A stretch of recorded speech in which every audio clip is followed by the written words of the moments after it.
Sí, está bien, todo correcto hasta ahora. ¿Sí? Sí, Ok. ¿Pueden ver la pantalla completa, Franz? sí, se puede ver. No sé si alguno tiene problema con eso, parece que yo al menos lo veo bien. Perfecto, muy bien, muy bien. Pues empezamos. Perfecto. Eh, Bien, el día de hoy voy a hablar sobre diseño acelerado de nanomateriales de grafeno y polímeros sensibles a estímulos, pero en verdad es la excusa más que el tema de hacer un viaje desde la química orgánica a algo que está muy sonado últimamente y es el Big Data o manejo de gran cantidad de información de una manera que nosotros podamos entenderla y sacarle provecho.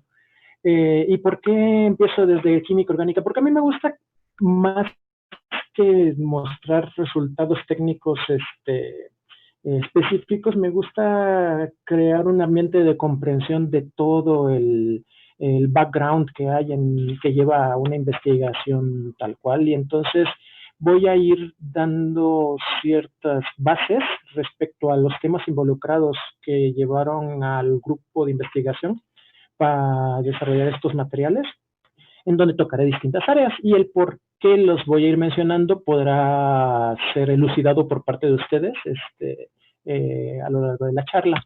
Bien, a ver. Primero, cuando nosotros hablamos de química, nosotros siempre y nanociencia, nanotecnología, hacemos un viaje de las dimensiones de un estudiante normal de licenciatura, bueno, también de posgrado, tiene más o menos la misma altura, desde las dimensiones en nanómetros, 10 a la 9 hasta 10 a la 0, 10 a la 1, pero si hablamos de química nos vamos hasta abajo, a la escala atométrica, 10 a la menos 1, por ejemplo, la molécula de agua, déjeme, voy a tratar de activar esto que me gusta mucho, que son los punteros láser. Entonces, una molécula de agua en esta escala que está aquí está en fracciones de décimas de nanómetro. Sin embargo, cuando nosotros hablamos de química, estamos hablando de estas dimensiones, este intervalo que está en esta escala. Pero cuando hablamos de nanociencia y nanotecnología, en verdad estamos hablando de otros órdenes de magnitud que involucran parte de las dimensiones de la química, pero más allá, aquí me hubiera gustado cambiarlo por un virus más de moda, pero se me hace más bonito, este es un buen fago, de momento no nos ha dado tanta lata, entonces, bueno. Eh, entonces, nosotros, si nos vamos a estas dimensiones, no tenemos que ser tan estrictos en cuanto a que la nanociencia y la nanotecnología únicamente van desde un nanómetro exacto hasta 100 nanómetros exactos. Eso no es cierto. En verdad es un intervalo bastante flexible en función de las propiedades de la materia. Las propiedades de la materia en esta escala se comportan fenomenalmente distintas a cómo se comporta la materia en la macroescala, es decir, cuando ya estamos en este otro intervalo. Pero eh, para poder ver de una manera más adecuada al estudio de la nanociencia y la nanotecnología, tenemos que partir de una premisa que involucra un cambio conceptual y es que las moléculas son sociales. Las moléculas interactúan entre sí de manera análoga a como lo hacen los imanes, por los positivos, por los negativos. Aquí, en cambio, es simplemente densidad electrónica, redistribución de densidad electrónica en función de la, eh, la electronegatividad de los átomos y los enlaces y su geometría, y entonces eso le permite a las moléculas interactuar de maneras distintas. Pero estas interacciones se dan a corta, mediana y larga distancia. Y dependiendo de qué tipo de interacciones sean, pueden ser hacia todos lados, como las interacciones de tipo Van der Waals, ion-dipolo, ion-ion, que no importa hacia dónde estén viendo un cation, por ejemplo, o un anión, o en el tipo de interacciones Van der Waals, no importa de qué lado venga la molécula, podrá interactuar mediante una distorsión en la densidad electrónica, o ion dipolo, como este ioncito de sodio, interactúa con la parte negativa de las moléculas de agua y las orienta. Al sodio le da igual si la molécula de agua viene por arriba o viene por abajo o a la izquierda o a la derecha. Pero también hay interacciones sociales si hacemos ese cambio de mentalidad en las moléculas, preferentemente hacia ciertas direcciones. Por ejemplo, los enlaces de coordinación, son un tipo de interacción supramolecular, los enlaces de hidrógeno o puentes de hidrógeno, también donde tenemos un átomo de hidrógeno con un elemento altamente electronegativo.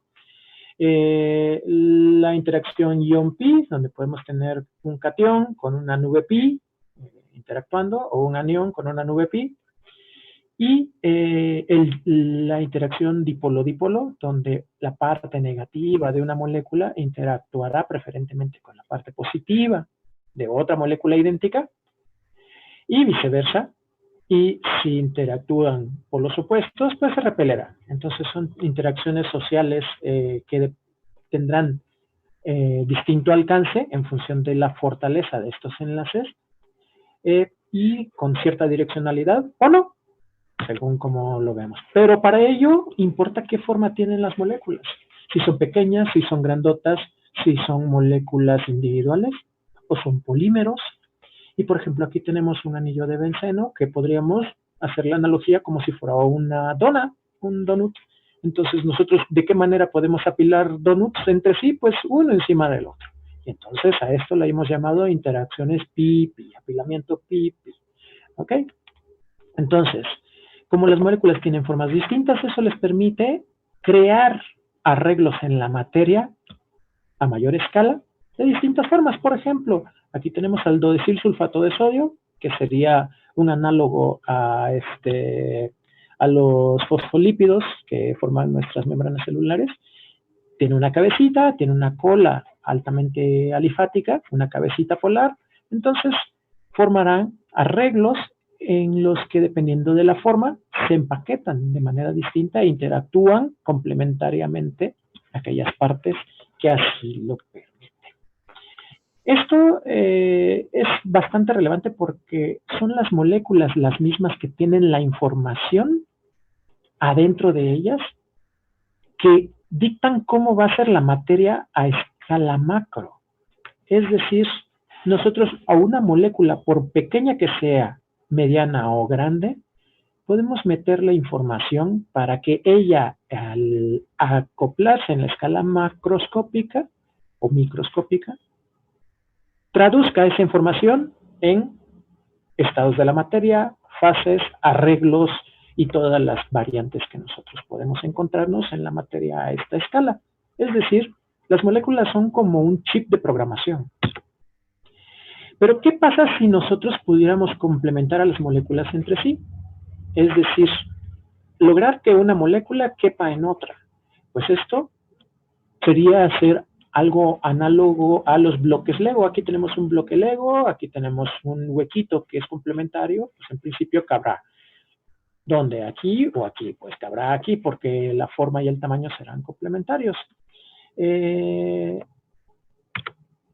ejemplo más claro de esto, todos, yo creo que desde bachillerato, pues tenemos ya nociones de esto de lo cual les estoy hablando, y es el ADN. El ADN tiene bases complementarias que son letritas entre sí, que en función de su forma únicamente se unen ciertas letras con otro, y si se fijan es la información en cómo se ensamblan estas moléculas se traduce a escala macro en que un chico pueda tener bigote, otro chico únicamente barba, una chica tenga el cabello rubio, otra chica el cabello rizado, etcétera, etcétera, etcétera. Entonces, partiendo de esta premisa, nosotros hemos visto que a lo largo de la historia se creó una nueva rama de la química que se llama química supramolecular. Y esta es nuestra herramienta de construcción, básicamente, de los nanotecnólogos y las personas que trabajamos la materia suave o soft matter. Es la química supramolecular, gracias a los avances de Donald Trump, Jean-Marie Len y Charles Pedersen, premios Nobel, es que esto es el premio Nobel, por si alguna vez no habían tenido la oportunidad de ver la medallita. Ellos sentaron las bases para cambiar esta forma de pensar de los químicos para decir que más allá del enlace covalente, existe todo un mundo de enlaces no covalentes, y esos enlaces se llaman supramoleculares. Y la química que los involucra es la química supramolecular. En química supramolecular, nosotros vemos a las moléculas no como simples grupos funcionales, sino como bloques constructores. Nosotros podemos hacer diseño molecular pensando en cómo vamos a, cómo queremos que cierta molécula tenga formas, tamaños, tipo de interacciones, grupos funcionales, y las obtenemos mediante síntesis química, sin discriminar al tipo de síntesis que sea, orgánica, inorgánica, bioquímica, macromolecular, etcétera, etcétera. Pero la cuestión es obtener nuestros bloques constructores de alguna manera. Luego, una vez teniendo los bloques constructores, a los cuales les hemos metido información de forma, tamaño y grupos funcionales en ciertas direcciones, ellos espontáneamente realizan autoensamblaje supramolecular o, dicho de otra manera, forman estructuras en la nanoescala de manera espontánea, es decir, únicamente con la información que ellos tienen que les hemos dado a la escala molecular. En el caso de un polímero, a la escala macromolecular. ¿Ok? Bien, pero nos interesa mucho saber realmente qué aplicaciones pueden tener estas estructuras en la nanoescala. Y eso nos lleva a desarrollar dispositivos nanotecnológicos, es decir, dispositivos que nosotros podemos tocar, palpar y utilizar, pero que en sus componentes tienen mínimo algo que tenga en la escala nanométrica. Bien, eso nos lleva a una nueva pregunta. ¿Es posible construir formas en la escala nano? Sí es posible construir formas en la escala nano mediante distintas estrategias, algunas de síntesis, otras de litografía. Por ejemplo, en este pequeño chip que tenemos aquí, podemos formar un nanocoche mediante litografía, podemos obtener nanoescaleras y nanoresortes, como los que tenemos aquí. Vean, las dimensiones son 80 nanómetros.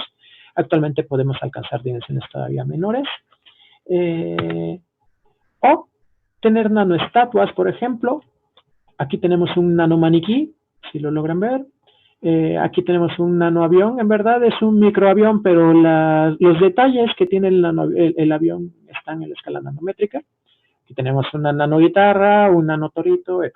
Estos son ejemplos bastante cómicos que nos podemos encontrar en la literatura y aparentemente sin ninguna utilidad, pero sí que la tienen. Más adelante podremos ver al respecto.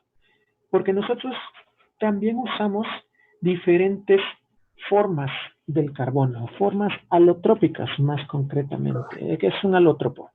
Un alótropo es una forma distinta de un mismo elemento en la cual sus enlaces pueden estar ya sea rearreglados de una manera distinta o tener hibridaciones distintas, pero es el mismo elemento, si se fijan. Y aquí les voy a mostrar los 3 caballitos de batalla de los nanotecnólogos. Por un lado tenemos los nanotubos de carbono, también tenemos al famosísimo grafeno y el fulereno. Los nanotubos de carbono podemos verlos como a todos les sonará las mallas para mantener a las gallinas en sus corrales, estas mallitas que están aquí, que son hexágonos. Imagínense a estas mallas, las varillitas que las unen entre sí son los enlaces de carbono y los vértices, en cada uno de ellos está posicionado un átomo de carbono. Si enrollamos una de estas mallas, tendremos un nanotubo de carbono. Y si únicamente nos quedamos con una o pocas mallitas apiladas entre sí, esto se llama grafeno. Si tenemos muchísimas mallas puestas una sobre la otra, en verdad ya no tenemos grafeno, tenemos grafito. Y en el caso del fullereno, pues la analogía más fácil de ver es la de un balón de fútbol, de los años 90 para atrás, porque ahora creo que les cambiaron la forma, donde cada uno de estos vértices contendría un átomo de carbono. Y esto es interesantísimo porque este simple rearreglo en cómo están enlazados los átomos de carbono, siendo el mismo elemento, les da propiedades muy distintas a cada uno de ellos. Ajá. Y esto es gracias, fue descubierto gracias a, en el caso del fullereno, Harold Kroto, que desafortunadamente falleció en 2016, también premio Nobel. Tenemos a Novoselov y a Andrei Geim, también premios Nobel, que lograron aislar hojas de grafeno de manera individual mediante una técnica bastante cómica. Tomaron una pieza de grafito, como la de los lápices normales, los de madera, y con cinta adhesiva transparente, progresivamente fueron pelando, sacando pedacitos del grafito superficial hasta que quedaban con hojitas individuales de grafeno, a las cuales les midieron las dimensiones con técnicas microscópicas de fuerza atómica, es decir, para ver la forma, el tamaño, las dimensiones, tocándolos con un indentador, un palito nanométrico, y ver la respuesta mediante equipos. Y además, por otro lado, tenemos a Sumio Iijima, que aisló y describió por primera vez los nanotubos de carbono de una sola capa. Hago hincapié en que únicamente los nanotubos de carbono de una sola capa, porque en los años 50 hubo reportes en revistas rusas donde habían descubierto nanotubos de carbono multicapa. Sin embargo, en ese momento no pudieron demostrar que se trataban de nanotubos de carbono.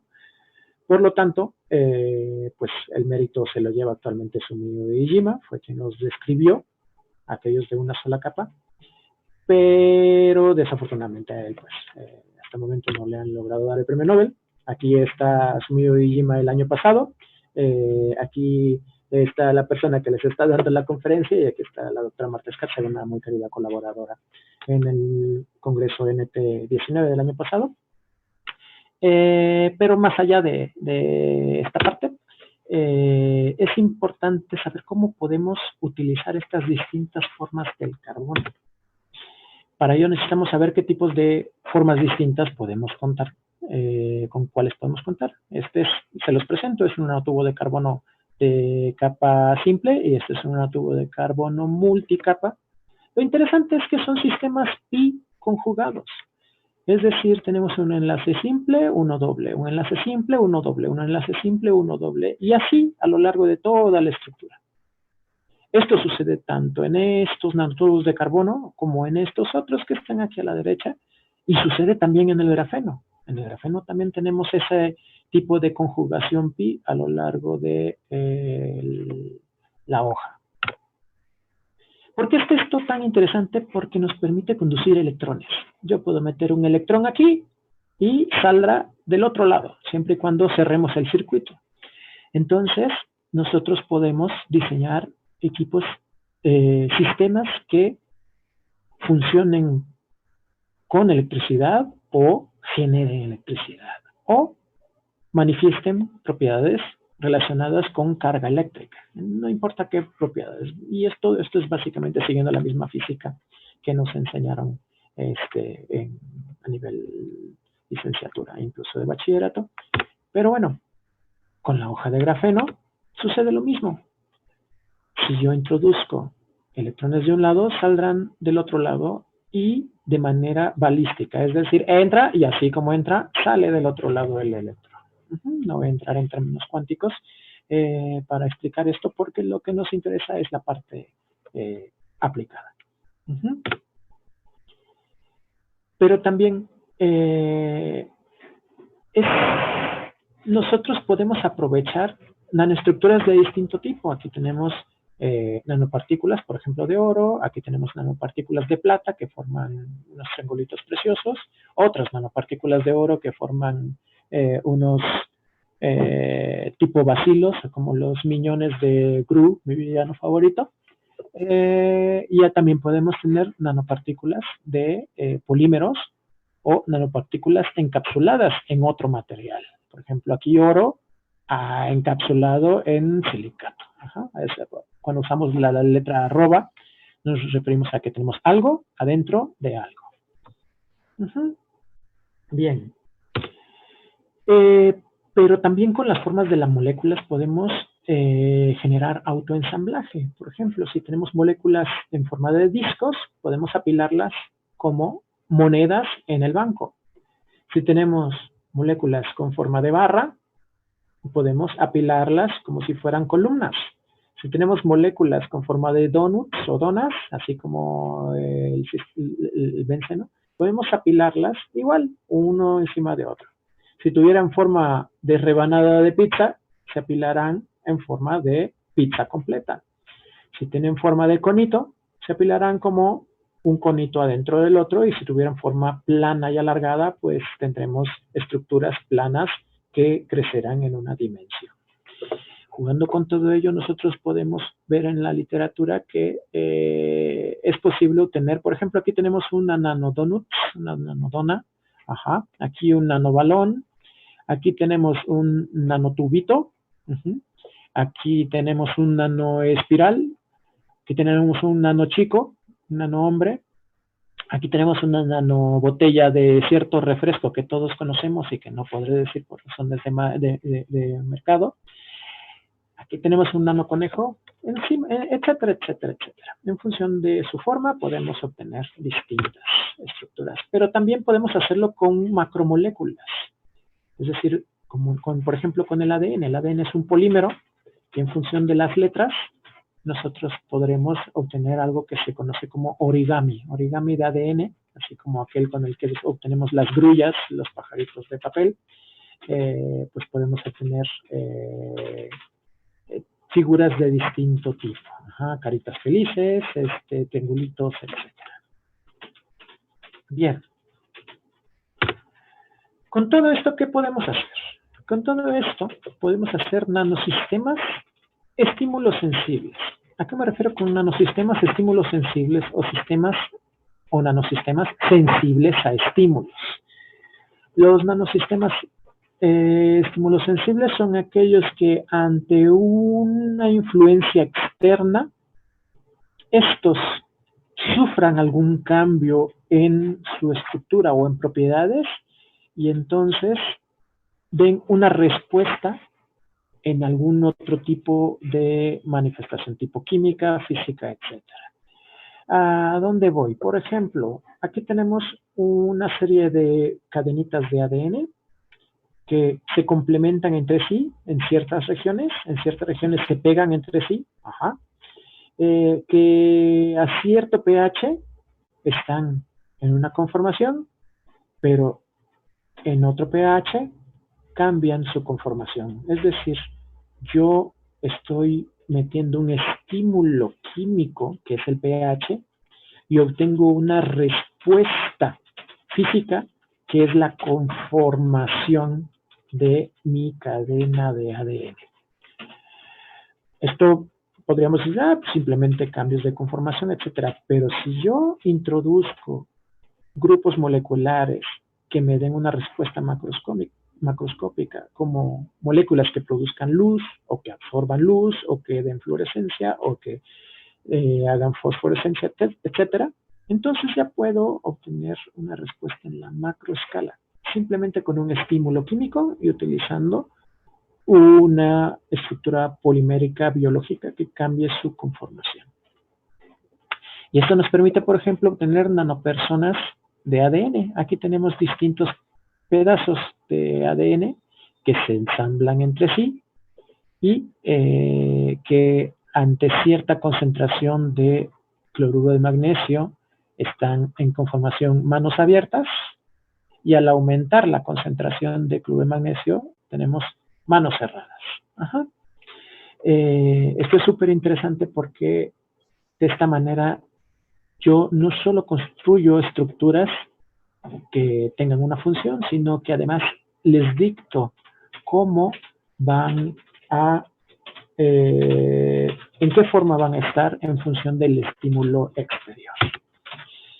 Pero ¿qué podemos hacer con todo lo anterior, todo lo que hemos visto hasta el momento? Podemos hacer nanomateriales, por ejemplo, y nanocompósitos. La unión de dos materiales distintos y mientras uno de ellos sea en la escala nano, son nanocompósitos o nanocompuestos, pero que tengan propiedades sin precedentes. Por ejemplo, esta es una televisión de puntos cuánticos, de esas famosas que hay ahora, donde nanoestructuras de calcógenos están introducidas ahí, que producen luz al ser excitadas con una sola fuente de luz. Entonces, pues, cada uno de ellos produce una luz de un color distinto. Entonces podemos bajar la resolución de los, aumentar la resolución de los píxeles bastante. También tenemos ejemplos de nanotubos de carbono introducidos ya en sistemas de teléfonos celulares para emitir luz. También tenemos ejemplos ya comerciales de nanotubos de carbono mezclados con polímeros. Eso es un nanocompósito, por ejemplo, donde les dan propiedades distintas a ciertas partes de los coches, o que hacen que las hélices de estos parques eólicos sean más resistentes. O, por ejemplo, esta barra de hockey se vuelva todavía más resistente al impacto mecánico. Ejemplos como esos se han basado precisamente en avances de los últimos años. Aquí tienen algo de bibliografía por si gustan ver alguno de los artículos del grupo donde hemos desarrollado materiales de nanotubos de carbono con polímeros con propiedades mecánicas interesantes o eléctricas. Pero si unimos ambas estrategias, es decir, la facilidad de controlar mediante estímulos químicos las propiedades de una macromolécula y a la vez utilizar nanoestructuras de carbono que tengan ciertas propiedades en específico, podemos obtener cosas útiles muy interesantes que ahora en esta época de pandemia serían bastante útiles. Y como ejemplo, pues les quiero poner a los nanosensores, que sirven para detectar enfermedades de manera inmediata, donde las nanoestructuras sirven como un traductor de una señal y las macromoléculas sirven como un receptor adaptable, es decir, que se adapta en función de el objetivo al cual se van a unir. Aquí hay otros casos de bibliografías anteriores donde hemos demostrado precisamente lo que nos ha llevado a hacer lo que les voy a explicar el día de hoy. Otros ejemplos en la literatura, no de nuestro grupo, son en este caso implantes dentales y algunos sistemas fotoluminiscentes. Bien, ¿esto para qué nos sirve? Pues para mejorar la vida de todos. Es decir, al obtener mejores comunicaciones mejoramos nuestra calidad de vida. Algunos podrán recordar que los celulares no siempre fueron como un smartphone, como los que surgieron hace 10 años, sino que eran distintos. Una de estas tenía el juego de viboritas que les fascinaba en algún momento. Ya incluso ahora está tener toda esta tecnología metida en un simple reloj. También nos ha permitido tener televisiones más bonitas, por así decirlo, planas y con mayor resolución, o tener energías más limpias, por ejemplo, es decir, eso implica menor contaminación. O en el caso de si nosotros obtenemos mejores nanosensores, podemos hacer diagnósticos más rápidos y baratos de enfermedades. Aquí tenemos un ejemplo de un disco compacto con nanosensores integrados, donde la muestra se pone en una de estas partes, se inyecta la muestra en una de estas puntos, y el CD se introduce a un lector de CD que lo único que hace es funcionar como una centrífuga, gira, gira, gira, gira, hace que la muestra vaya por fuerza centrífuga hacia los exteriores y entonces pueda dar una respuesta que es leída con el mismo láser del lector. Ajá. Entonces, de esa manera podemos obtener, por ejemplo, diagnósticos de enfermedades más rápidos, que nos permitiría mejorar la vida de la salud de aquellos que menos tienen. Por ejemplo, este es un sistema una trayectoria del diagnóstico tradicional, donde tomamos la muestra, llega a un laboratorio, hay que llevar la muestra con los medios de cultivo adecuados para que no se muera el bicho en el camino. Luego hay una serie de pasos de laboratorio que me permiten verificar si hay un resultado positivo o negativo, que se lo envían de regreso al médico y el médico se comunica con uno para decirle, usted no tiene esto, usted sí tiene esto. Pero todo esto es tiempo y es dinero también. Y en el caso del diagnóstico por nanobioanálisis utilizando nanosistemas integrados, el tiempo y dinero es muchísimo menos. Por lo tanto, podríamos crear condiciones para llevar una mejor salud a todo el planeta. Pero para ello necesitamos realmente entender muchas cosas en la nanoescala y dominar la materia a esas alturas. Pero para ello, ¿con qué contamos? Únicamente contamos con nuestra imaginación y creatividad a escala nanométrica, pero utilizando los conocimientos de química, la misma química que se aprende a escala licenciatura, pero concretamente dándole un enfoque supramolecular y de materiales. ¿Cómo inició todo? Todo inició pues en la edad de piedra, primeros materiales, fueron avanzando los años, la edad de bronce, después la edad de hierro, después la edad de silicio, donde surgieron los polímeros en algún punto, después los materiales compuestos, la nanociencia y la nanotecnología, y el autoensamblaje supramolecular hizo que fuese creciendo la cantidad de materiales disponibles y actualmente estamos en la edad de los nanomateriales, donde tenemos materiales nano, bio y multifuncionales autoensamblados. Pues mi perro, lo siento, es nano, los presento. Bien. Donde si vemos cómo ha ido evolucionando la ciencia, podemos ver de que aquí surgió fue la identificación de la doble hélice del ADN. Por aquí tenemos algo que se llamaban aptámeros, como son elementos de reconocimiento de ADN también. Surgieron por ahí los ácidos peptidonucleicos, los nanoanticuerpos, que son pedacitos de anticuerpos todavía más pequeños. Y si vemos cómo va el grafeno evoluciona, los materiales de carbono, tenemos por aquí los nanotubos de carbono multicapa en los años 50, después los puntos cuánticos que fueron descubiertos en los 81, los nanotubos de carbono en monocapa en el 91 aquí, y aquí tenemos el grafeno en 2004. Ajá. Vamos a ver, ahora en esta región, que fue la primera gráfica que les puse al principio, tenemos todas estas nanoestructuras, entre las que destaca el grafeno, que es lo que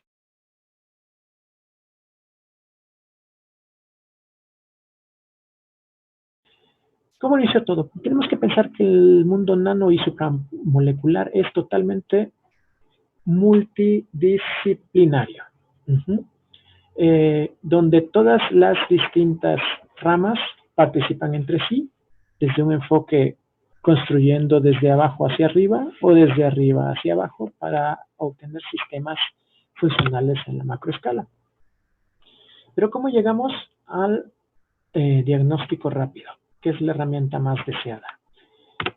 Bien, llegamos pensando en que los sistemas de detección clásicos tienen tres componentes: un elemento de reconocimiento, un transductor, o sea, algo que me convierta ese reconocimiento en una señal medible, y un detector, o el equipo que me va a leer físicamente la lectura de la transducción. Y esto se da mediante un estímulo y una respuesta pasiva.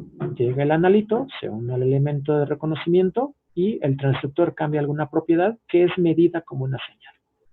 Pero en el caso de los sensores nanoestructurados, nosotros tenemos elementos de reconocimiento inteligentes unidos a un transductor nanoestructurado y un detector posteriormente.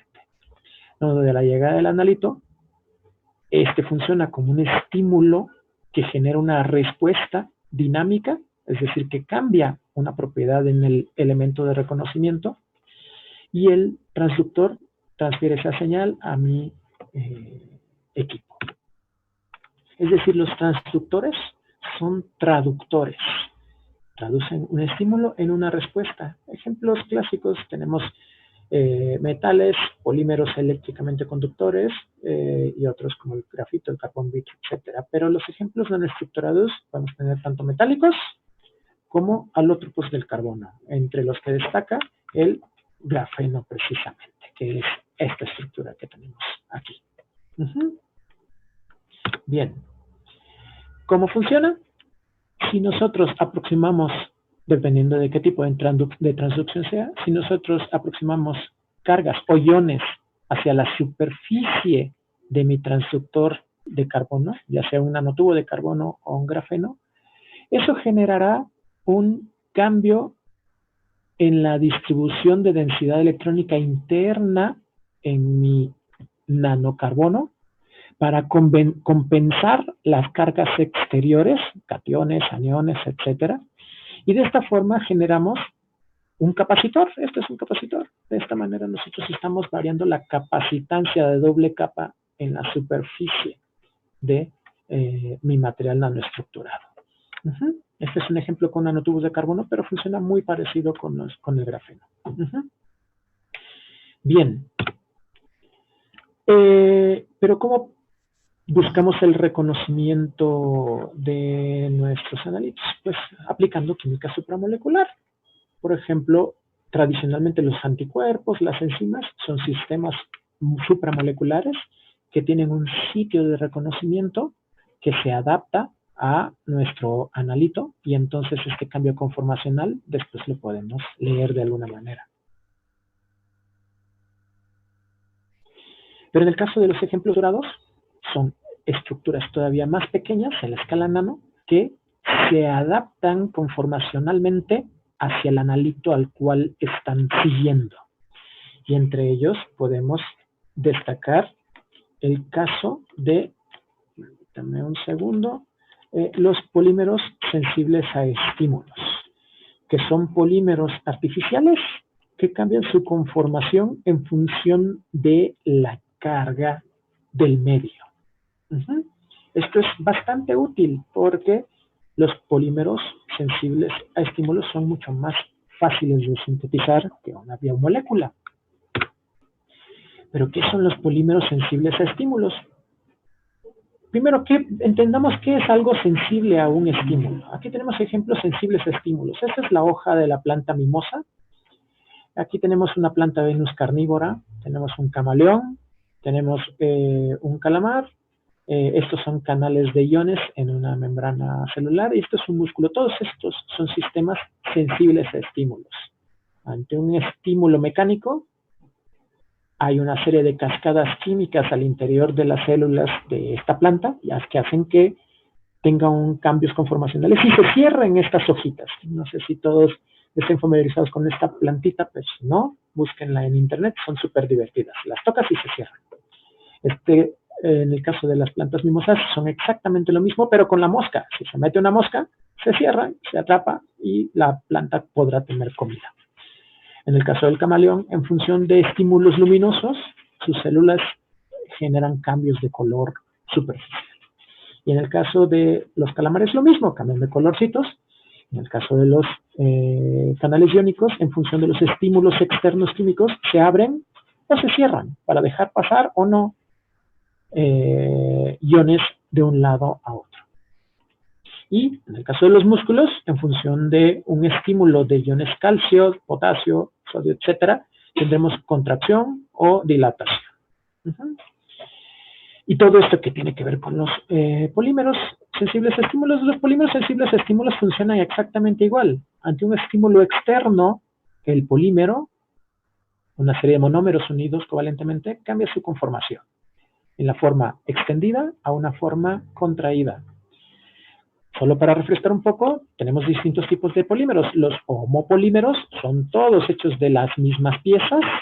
Los copolímeros en bloque, tenemos una parte de la cadena de un monómero y otra parte de la cadena de otro monómero.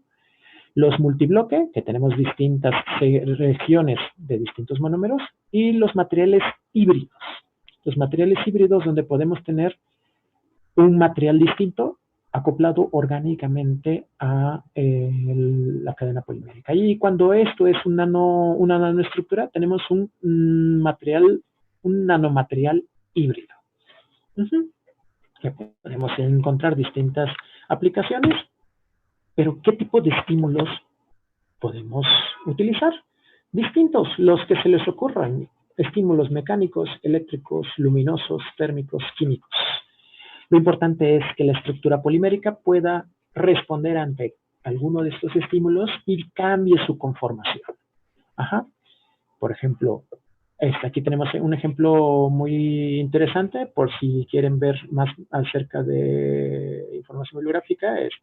Son reviews excelentes sobre el tema, donde aumentando el calor tenemos un cambio de conformación y un cambio de color, y enfriando tenemos el sentido inverso. Entonces, en un caso bastante interesante es los polímeros switteriónicos. Tenemos polímeros pH sensibles como todos estos que tienen grupos polímeros metacrílicos, acrílicos, etcétera, siempre y cuando tengan un sitio que pueda ya sea desprotonarse o protonarse. Pero ¿cómo lo unimos a estructuras nanométricas? Pues utilizando química orgánica, por ejemplo, mediante la formación de grupos funcionales que acoplen dos componentes.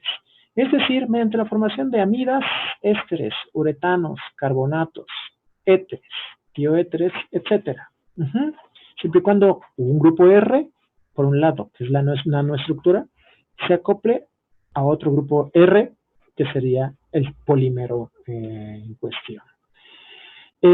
Aquí, por ejemplo, tenemos mediante la formación de amidas, podemos unir un ácido carboxílico de una nanopartícula con un grupo amino de una proteína para tener la base amida. Y mediante la química orgánica tradicional que todos hemos aprendido desde pequeñitos, podemos injertar estructuras de grafeno de distintas maneras, aprovechando sitios reactivos en la superficie del grafeno. Aquí les presento al óxido de grafeno, que es grafeno con grupos oxigenados reactivos en la superficie, epoxi, ácidos carboxílicos, OHs, etc.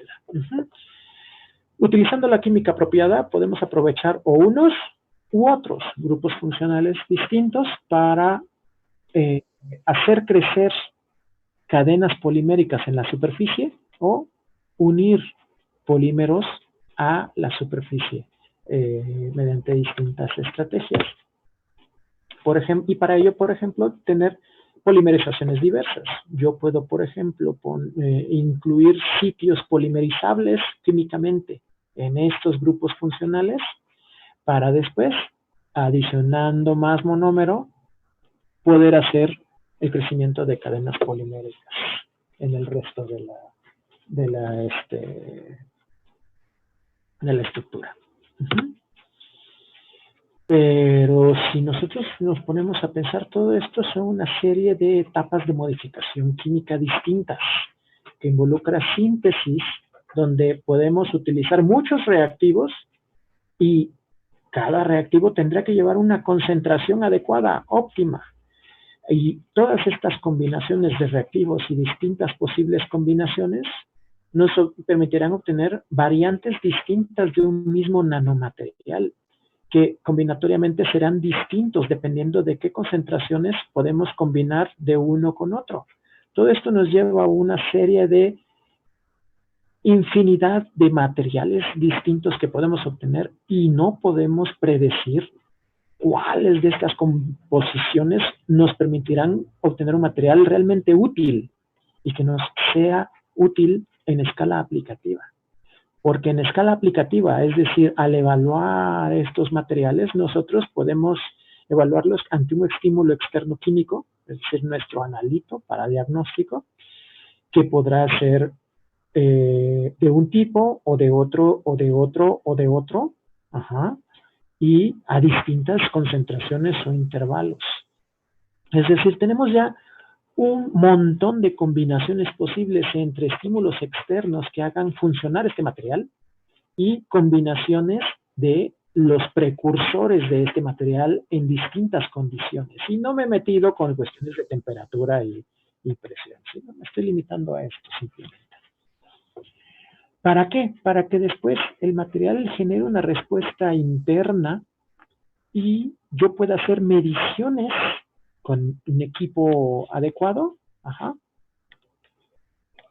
que me den una respuesta ante la presencia del analito, pero todas estas combinaciones me darán distintas respuestas y no es imposible humanamente predecir cómo va a funcionar un material en función de todos estos factores. Es todo un universo de posibles combinaciones. ¿Cómo podemos simplificar esto? Pues ahora les voy a mostrar qué estrategia seguimos nosotros en el grupo para aquí está, esta es la publicación reciente, está aquí, por si gustan ver más a fondo al respecto. ¿Cómo diseñamos nosotros aceleradamente un material?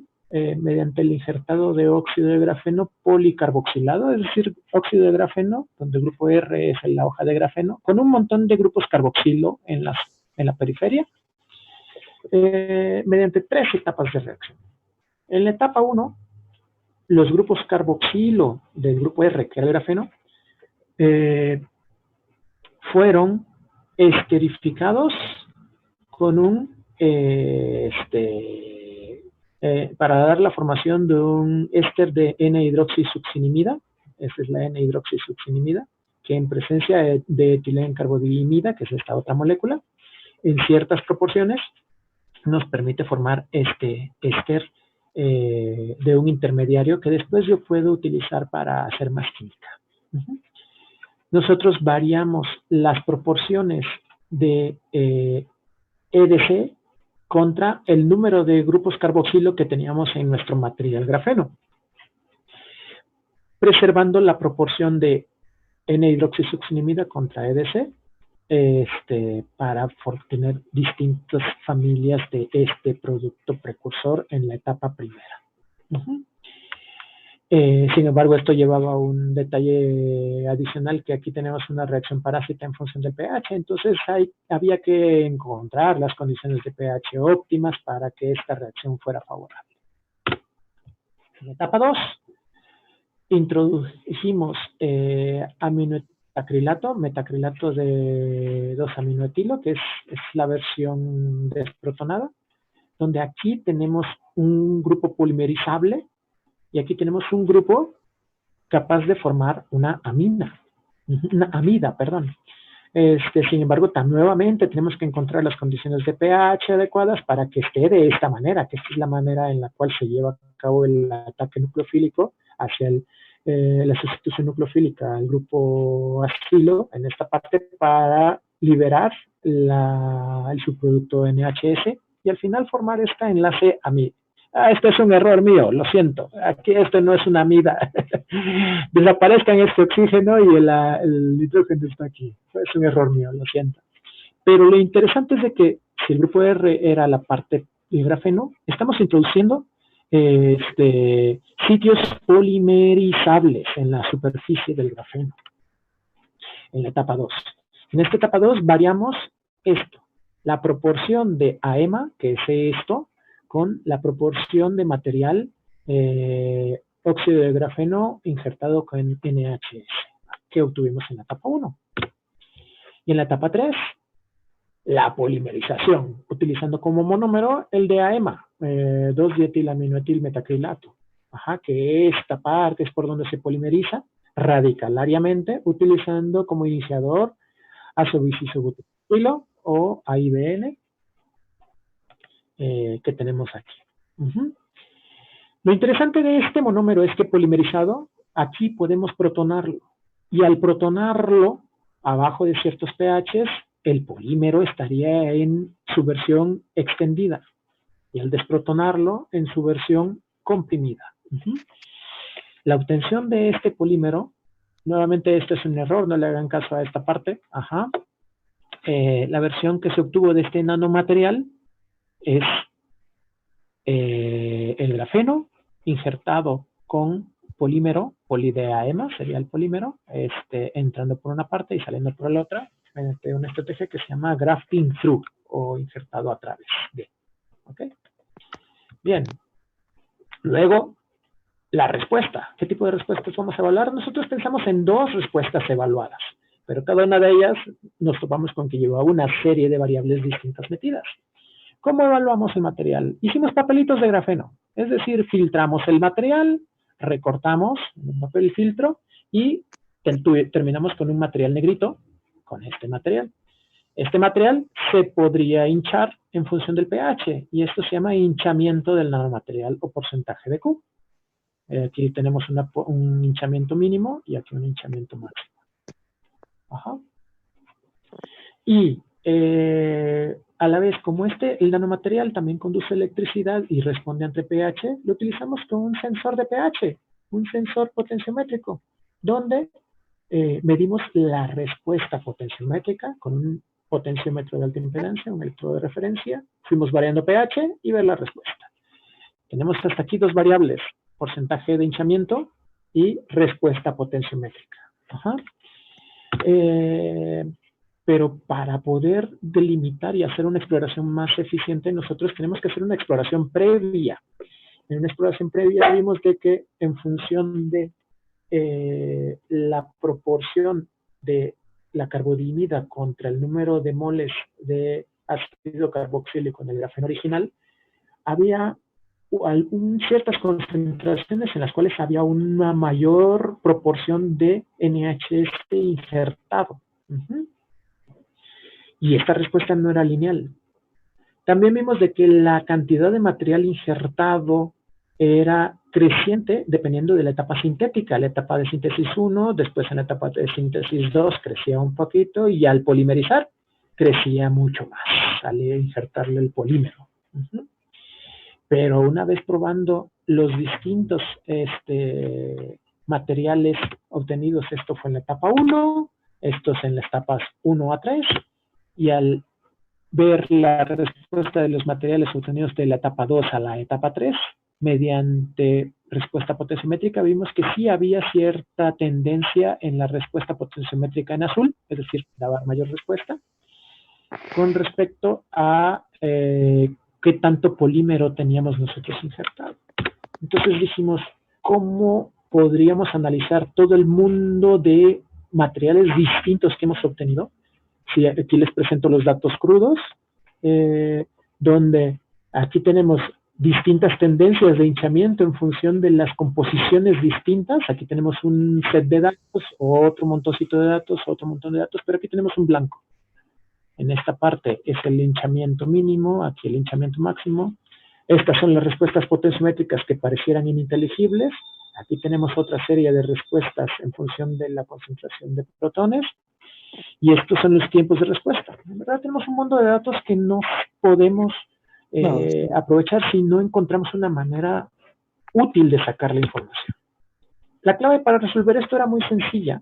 Nosotros propusimos, es algo que se utiliza en otras distintas áreas, por ejemplo en economía, y es encuentra una nueva forma de representar datos, pero muchos datos, de forma de que esto sea fácil de entender, para poder encontrar patrones y que nos ayudemos de estos patrones mediante la estadística y otras áreas.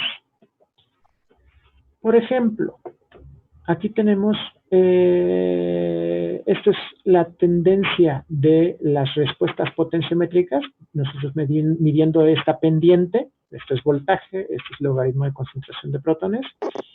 Vimos que dependiendo de las composiciones en la etapa 1 y en la etapa 2, dependiendo de las combinaciones, las respuestas van a ser mayores o menores. Hasta el momento no se ve ninguna tendencia. Pero si comparamos contra la curva de que la diferencia de hinchamiento, que son estas bolitas que están aquí, vemos cierto patrón parecido. Esta diferencia de hinchamiento que graficamos en estas esferitas son la diferencia que hay desde el hinchamiento mínimo, cuando el material estaba colapsado, hasta el hinchamiento máximo. Y esa diferencia sí tiene una cierta tendencia que es coherente con qué tan grande o pequeña es la pendiente de respuesta potenciométrica. Bien.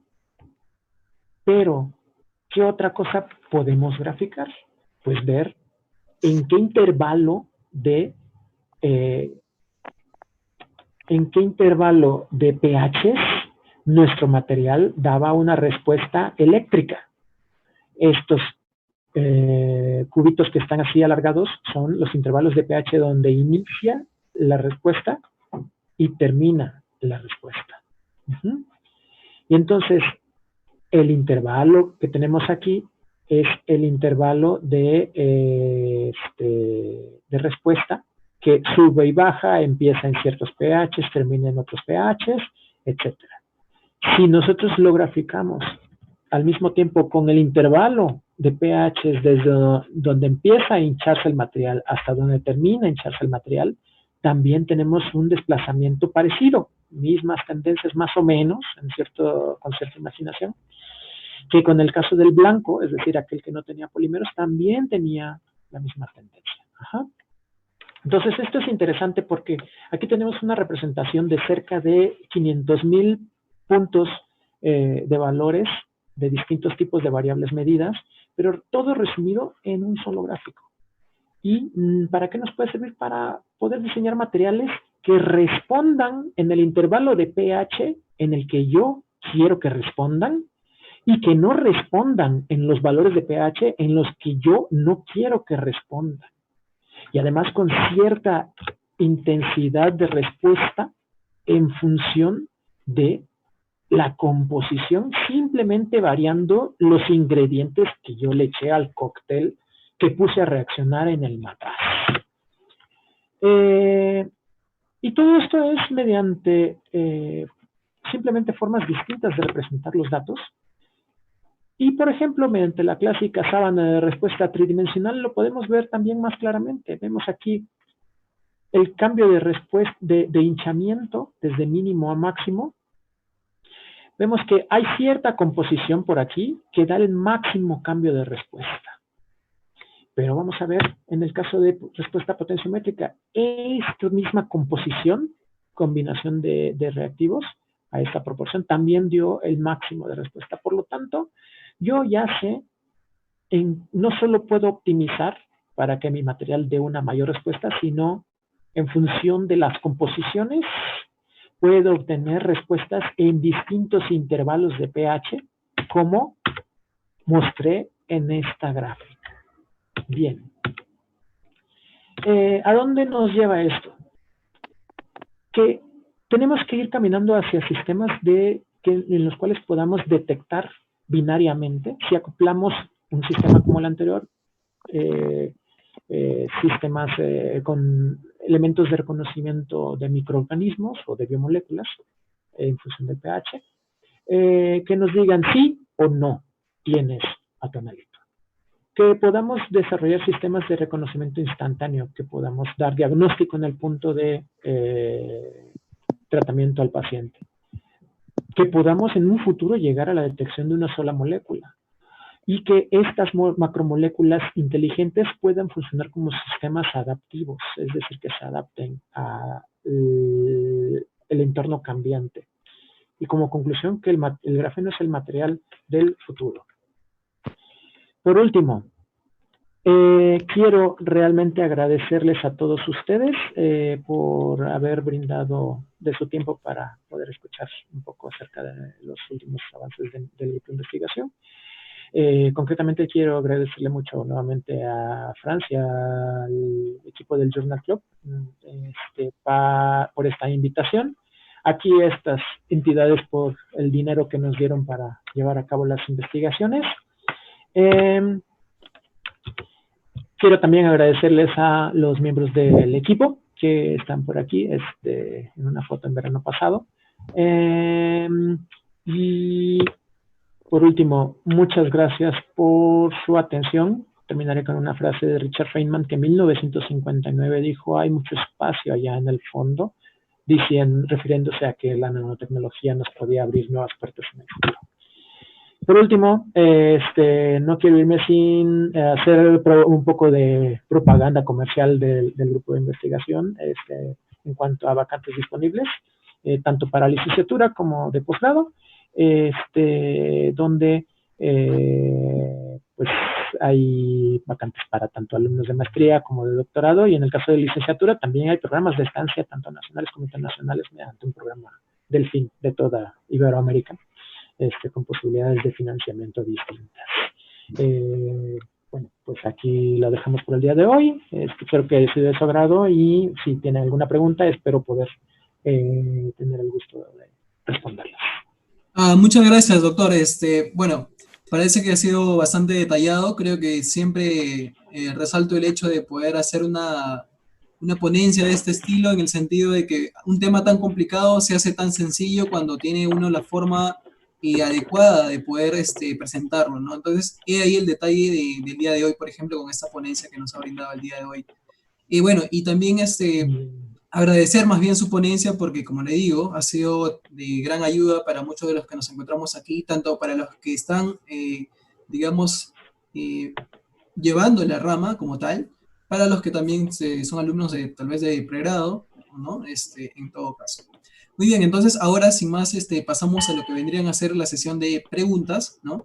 Entonces, las personas que puedan realizar sus preguntas, ¿Me oyen? por favor. Sí, se escucha bien.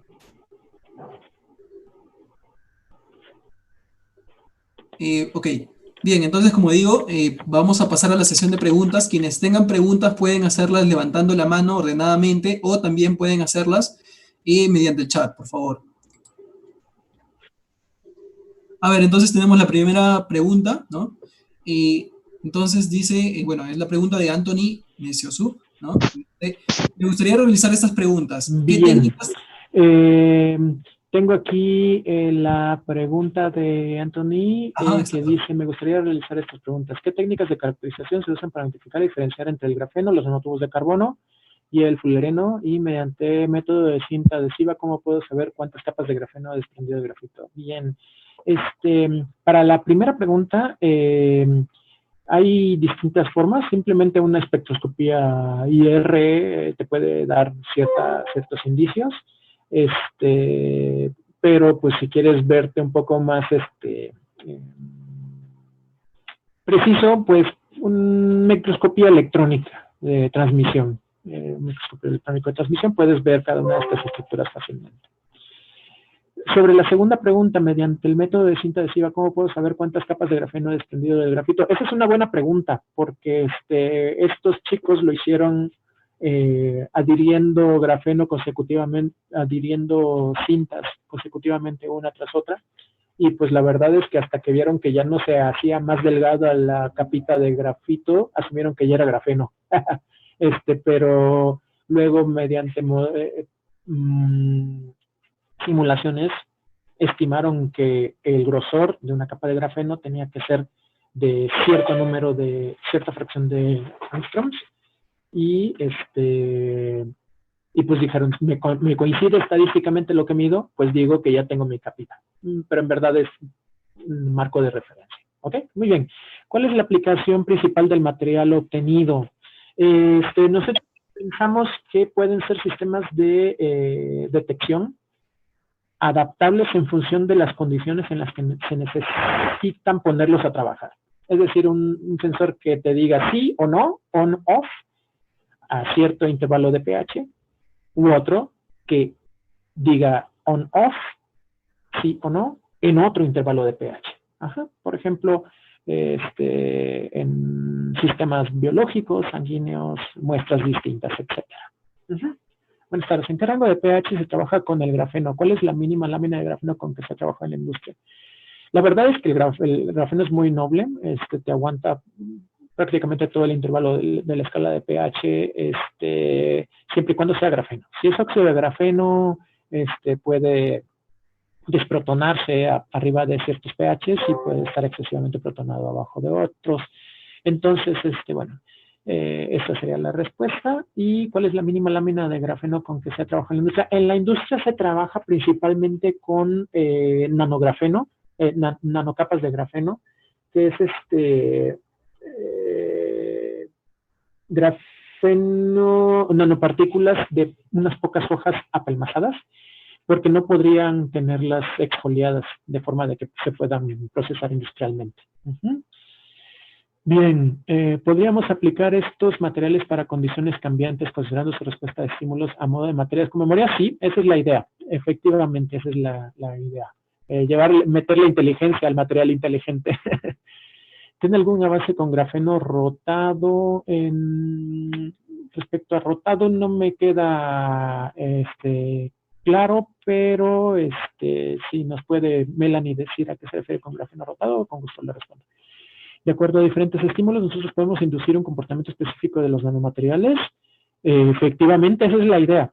En función de qué tipo de estímulo le damos, que el material se comporte de manera distinta. Ajá. Luego, ¿podría utilizarse el grafeno en la síntesis de determinados organometálicos? Sí, como un catalizador. Sí, efectivamente. Muy bien. Como soporte catalítico podría funcionar. Bien, ¿alguna otra pregunta? Muy bien. Bueno, y por último, una disculpa por los inconvenientes de la conexión, pero luego nos toca de que se moja el satélite cuando llueve y pues nos quedamos sin internet, ¿ok? Perfecto. Entonces, bueno, ya para terminar, parece que el doctor tiene problemas todavía con la red. Y bueno, agradecer más que nada al doctor, ¿sí? Y a todos ustedes, chicos, por estar aquí presentes, debido también a la situación actual que está pasando en el mundo, ¿sí? Y agradecer también el hecho de, pues, este es un día muy importante para todos los que son, bueno, padres en este caso, y a los que están pasándola con su familia en este momento. Les agradecemos el esfuerzo de haber estado aquí con nosotros y poder realizar, o al menos presenciar esta ponencia tan importante que ha realizado el doctor, ¿no? Y bueno, en todo caso también vamos a dar un presente, ¿no? Representativo al doctor Gustavo por la ponencia realizada. No sé si está Diana por allí para que me pueda ayudar con eso. Hola, Fran, ¿me escuchas? ¿Qué tal, Diana? Sí, claro. Sí, queríamos de parte del Journal Club de la Universidad de San Marcos y también de parte del Journal del Grupo de Polímeros, le queríamos hacer presente un pequeño reconocimiento. No sé si se podrá ver. Ah, sí. Doctor, ¿podría por favor compartir pantalla con mi compañera Diana? Ahí, estoy Ahí está, compartiendo. perfecto, ¿Se ve? listo. Ok, listo. Ajá, ¿Se ve? ahí ¿Se está. ve? Ya. Sí. Queríamos hacer la entrega de un certificado, se lo vamos a enviar no sé si por... me oigan, pero... Sí, lo escuchamos. Muchas gracias. Se va a hacer envío por correo, pero se lo mostramos acá, el certificado al doctor Gustavo Celada por la charla dado de diseño acelerado de nanomateriales de grafeno y polímeros sensibles a estímulos de la química orgánica al Big Data. Muchas gracias. De hecho, estoy segura que para todos ha sido muy interesante y bastante educativo y va a impulsar muchas investigaciones a raíz de esto. Así que muchas gracias. Muchas gracias, Diana. Entonces, bueno, agradecemos nuevamente entonces a todos los presentes por su tiempo el día de hoy, esperando también que haya sido pues del agrado de cada uno de ustedes y que, bueno, pasen el resto del día pues con su familia, ¿no? En este caso. Muchas gracias a todos. Sería todo por el día de hoy. Agradecemos también al doctor, a la doctora Marta también de igual manera y a todos ustedes. Muchas gracias.